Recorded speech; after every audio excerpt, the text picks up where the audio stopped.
با گذشت چند روز از سانحه بالگرد رئیس جمهور همچنان برخی سوالات باقی است. اینکه چرا آقای رئیسی زمینی به تبریز باز نگشت و چرا در آن شرایط آب و هوایی پرواز انجام شد و چند چرای دیگه. من امیر شایان‌مهر، خبرنگاری که در 3 سال گذشته در بسیاری از برنامه‌های ریاست جمهوری حضور داشتم و در برنامه آخر هم همراه آقای رئیسی بودم، جزئیاتی از این ماجرا رو برای شما بازگو می‌کنم. ضمن اینکه برخی از تصاویری که در دقایق پیش رو می‌بینید برای اولین باره که از رسانه ملی پخش میشه.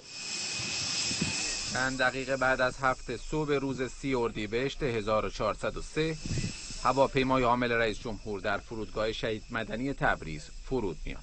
رئیس جمهور و هیئت امراه بلافاصله سوار بر 3 بالگرد این فرودگاه رو ترک میکنن. مقصد بازدید از عملیات اجرایی جاده مواصلاتی بین ایران و جمهوری آذربایجان موسوم به راهگذر ارس در شمال آذربایجان شرقی.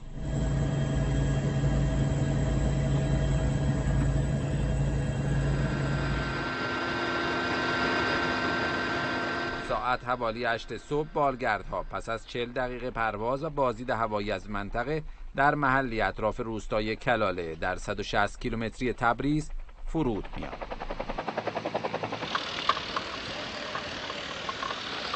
ارائه گزارش از ساخت جاده مواصلاتی و دیدار و گفتگو با مردم منطقه برنامه آقای رئیسی در توقف نیم ساعته در این محله.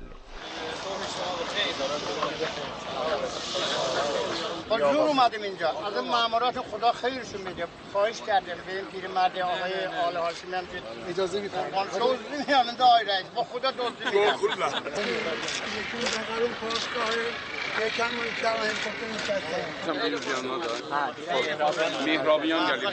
یالا برخواست. در این مکان آخرین مصاحبه رئیس جمهور با رسانه ملی انجام میشه. کار با سرعت ادامه داره. حوالی ساعت 9 صبح بالگرد منطقه رو به مقصد سد قیزقلسی ترک میکنن و مسافت 60 کیلومتری بین کلاله تا سد رو طی میکنن و ساعت 9:10 صبح در مکان تعیین شده فرود میاد. دیدار با آقای الهام علیوف رئیس جمهور آذربایجان و حضور در آیین افتتاح سد برنامه اصلی آقای رئیسی و هیئت همراه. سلام علیکم. علیکم سلام. نمیدونیم ترک‌ها چی میگن ولی ما میگیم آب روشناییه. Bizdə qədimdən belə bir misal var ki, yəni bilmirəm Türklər bu məsələ bilirlərsə, su aydınlıqdır. بله همونطوره همینطوره. آره این روشنایی بشه یعنی باعث روشنی چشم مردم باشه، باعث روشنی چشم دو دولت، دو کشور، دو ملت و منطقه باشه. خدمتتون هستیم سد قیزقلسی سومین طرح مشترک ایران و جمهوری آذربایجان بر روی رودخانه ارس. پس از پایان مراسم رئیس جمهور نماز ظهر رو در محل سد به جا آورده و پس از گپ و گفتی کوتاه با اهالی منطقه آماده عزیمت به تبریز میشه. اما چرا رئیس جمهور با خودرو به تبریز باز نگشت؟ سد قیزقلسی در نقطه صفر مرزی در 10 کیلومتری شهرستان خدا آفرین و در 245 کیلومتری تبریز واقع شده. مسافتی که طی کردن آن به صورت زمینی با خودرو حدود 4 ساعت زمان می‌برد و با توجه به فشردگی برنامه‌های آقای رئیس جمهور بازگشت به تبریز از طریق جاده ممکن نشد.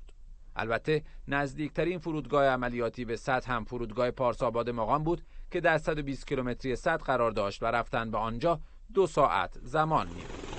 3 بالگرد در ساعت 13:10 عازم تبریز می‌شد.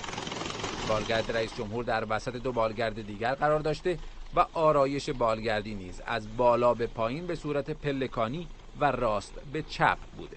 مدت پرواز تا مقصد یعنی پالایشگاه تبریز 1 ساعت و 15 دقیقه تعیین شده. اما وضع هوا در لحظه پرواز چگونه بود؟ این تصاویر از لحظه پرواز بالگرد هاست و این پلاتوی من لحظاتی پس از رفتن بالگرد ها. صدا نداری؟ همونطور که میبینید هوا نسبتاً ابریه اما خبری از بارش، باد و مه نیست. گزارش هواشناسی هم آغاز بارش ها رو در ساعات بعد از ظهر پیش بینی کرده. انتظار داریم که امروز بارش‌ها در بخش‌های شمال غربی کشور، سواحل جنوبی، دامنه‌های جنوبی، بخش‌های شمال شرق و تا حدودی بخش‌های جنوب شرقی کشور اتفاق بیفته. بارش‌ها به ویژه طی ساعات بعد از ظهر بر شدتش افزوده میشه. تصاویری که اهالی منطقه از یکی از بالگردها در آسمان لحظاتی قبل از سانحه ثبت کرده هم وضع هوا در طول مسیر رو نشون میده. پس چه اتفاقی برای بالگرد حامل رئیس جمهور میفته؟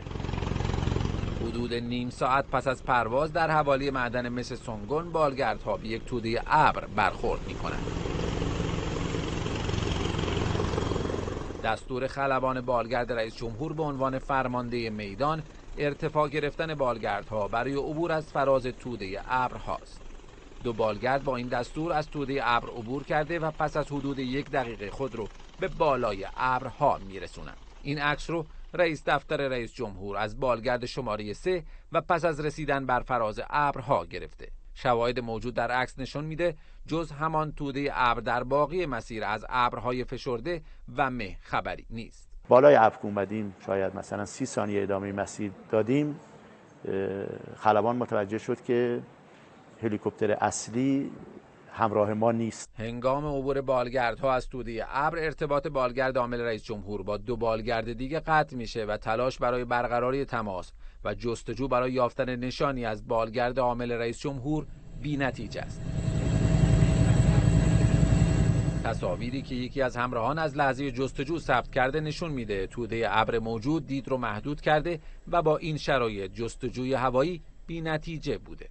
به همین دلیل حوالی ساعت 14 2 بالگرد دیگه تصمیم به فرود در محدوده معدن مس سونگون میگیرند تا کار جستجو برای یافتن نشانی از بالگرد سوم در زمین ادامه پیدا کنه.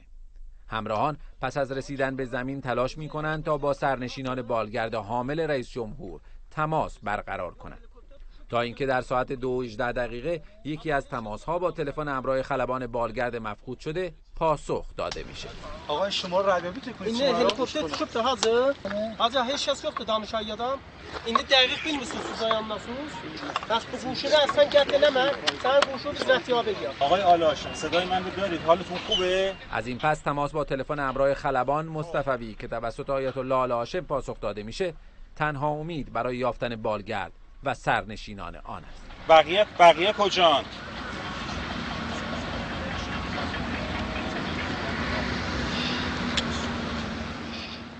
یعنی دور بر شما نیستن؟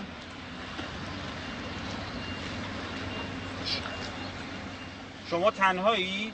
برقرار این تماس امیدها برای زنده بودن سرنشینان رو بیشتر میکنه. ضمن اینکه حالا میشد با ردیابی گوشی تلفن همراه مکان دقیق بالگرد سانحه دیده رو مشخص کرد. فقط این شماره ردیابی ببین دقیق مختصر شماره فقط از تجاوز مال آقای مصطفی که کجا البته در این راه یک مشکل وجود داشته. یه BTS اونجا نزدیک اونجا با یه BTS نمیتونن نقطه موبایل رو دقیقاً معلوم کنن. لااقل 3 تا BTS نیاز داره.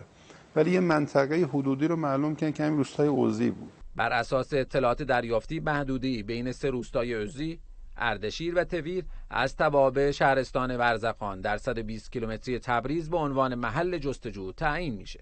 افراد حاضر در محل در قالب چند گروه کار جستجو رو به صورت همزمان و در چند جبهه آغاز میکنند. اما وسعت منطقه، شرایط جوی و سخت گذر بودن مسیر کار جستجو رو با مشکل مواجه میکنه. خالی از سکنه بودن منطقه، فاصله زیاد بین روستاها و اطلاعات ضد و نقیض مبنی بر دیده شدن بالگرد سانحه دیده بر سختی کار اضافه میکنه. صدای هلیکوپتر رو شنیدم ولی تعدادشون رو ندیدم چون هوا خیلی مهالود غلیظی بود. 3 هلیکوپتر بود، یکی زردرنج، 2 تا آبی. زردرنج جلو بود، آبی ها پشت سرشون رفتن رو روستای اوزو گم شدن. دیگه مهبود ندیدیم ما. نه من انفجار صدای انفجارم نشنیدم. Helikopter geldiler, reddolar, getdiler, üzü hörüşün reddolanacağın duman yok oldu. Vali üstler dumanıdı. Orada dumana ki düştü, da biz heç saat görebilmedik, heç saat da eşidebilmedik. حالا بعد از حدود 3 ساعت از وقوع سانحه و پس از آخرین تماس‌ها در ساعت 17:16 دیگه کسی از سرنشینان بالگرد پاسخگوی تماس‌ها نیست. آزاد زیاد اون چی نکنید که یهو اینم شارژش تموم میشه بنده خود اونجا میمونه چون فقط از طریق اون 3 ساعت بعد از مفقود شدن بالگرد مهی غلیظ منطقه رو فرا میگیره و طبق پیشبینی هواشناسی سامانه بارشی فعالیت خودش رو آغاز میکنه. بارندگی شروع شده و هوا هم داره رو به سردی میره. الان اینه، ولی همه هم خلبان هم آقای اسماعیلی همه میگن ما تا اینجا اومدیم با هم. از طبیل به بعد ما ابر داشتیم. یکی در مسیر از هلیکوپتر پرت شده باشه. ممکنه در باز شده باشه. روزا که گفته هیچ کس رو نمیبینه. شب فرا میرسه و کار جستجو نیازمند پهپادهای مجهز به دوربین‌های دید در شب است. به دلیل نزدیکی به محل حادثه و سرعت در کار، پهپادی از کشور ترکیه به کمک میاد. این پهپاد نقطه‌ای رو به عنوان محل بالگرد سانه دیده مشخص میکنه، اما با حضور نیروهای امدادی در محل تعیین شده مشخص میشه اطلاعات نادرست بوده و نشانی از بالگرد پیدا نمیشه. سرانجام پس از حدود 14 ساعت جستجو و ساعت 5:30 صبح روز دوشنبه، ریز پرنده های شناسایی ایرانی مکان دقیق بالگرد رو پیدا و اولین تصاویر از بالگرد سانه دیده رو مخابره میکنند. تصاویر نشون میده بالگرد در محدوده بین روستای عزی و تویر سقوط کرده و همه سرنشینان آن هم در این سانحه به شهادت رسیدند. آنچه گفتیم جزئیات ماجرا از صبح روز یکشنبه تا لحظه پیدا شدن لاشه بالگرد بود، اما کار کارشناسی برای یافتن علت اصلی سانحه آغاز شده و گزارش‌های اولیه میگه بالگرد در مسیر پیش بینی شده از قبل ادامه مسیر داده و از مسیر تعیین شده پروازی خارج نشده. حدود 1.5 دقیقه قبل از سانحه، خلبان بالگرد عامل رئیس جمهور با 2 بالگرد دیگر گروه پروازی در ارتباط بوده. آثار اصابت گلوله یا موارد مشابه آن در اجزای باقی مانده بالگرد سانحه دیده مشاهده نشده و بالگرد پس از برخورد با ارتفاع دچار آتش سوزی شده و اینکه در مکالمات برج مراقبت با گروه پروازی مورد مشکوکی مشاهده نشده. البته این یک گزارش اولیه بود و گزارش‌های کارشناسی دقیق‌تر رو کمیته ویژه ستاد کل نیروهای مسلح در آینده ارائه خواهد کرد و ما تا آن لحظه منتظر خواهیم ماند.